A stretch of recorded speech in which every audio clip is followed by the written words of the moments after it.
monsieur le maire, on voit bien que votre commune dispose de beaucoup d'atouts.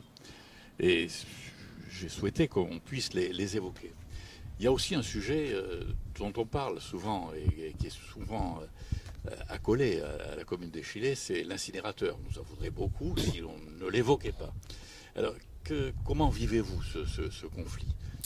Alors l'incinérateur, c'est vrai que c'est un sujet qui a provoqué ces dernières années des crispations.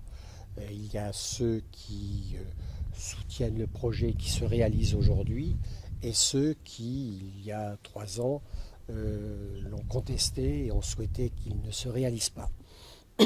Pour ma part, j'ai traversé comme tout le monde lorsqu'une question se pose, qu'elle devient un sujet permanent de débat.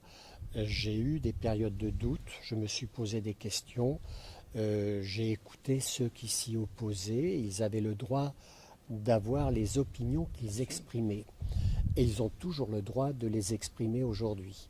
Je regrette simplement que le dialogue qui aurait dû s'instaurer pour qu'éventuellement des choses évoluent n'a pas pu avoir lieu du fait d'une minorité jusqu'au boutiste qui n'écoutait pas, qui imposait ses positions de façon violente et parfois insupportable. C'est dommage, ça n'a pas contribué à ce que le débat démocratique et apaisé ait lieu. Aujourd'hui, le projet se poursuit. Personnellement, je le soutiens.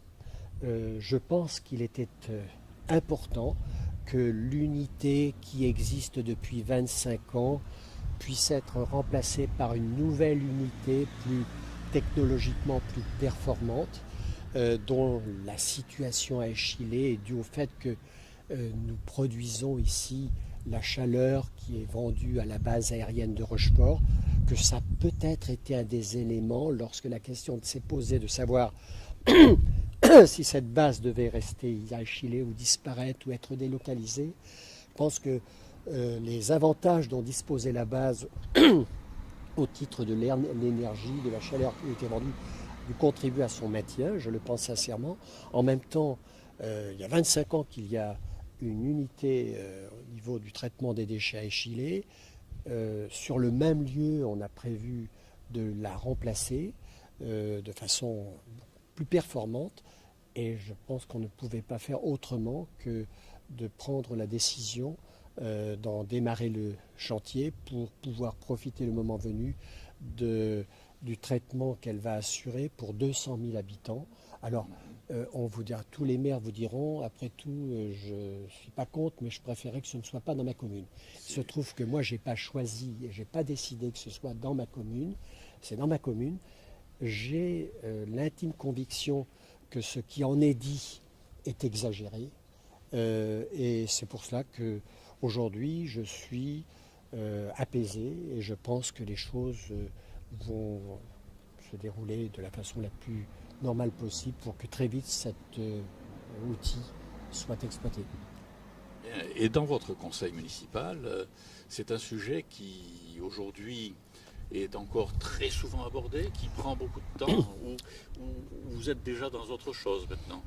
Je dois vous dire que lorsque j'ai constitué l'équipe qui m'entoure, la question de l'incinérateur ne se posait pas. Elle s'est posée au moment de la campagne, alors que mon équipe était constituée.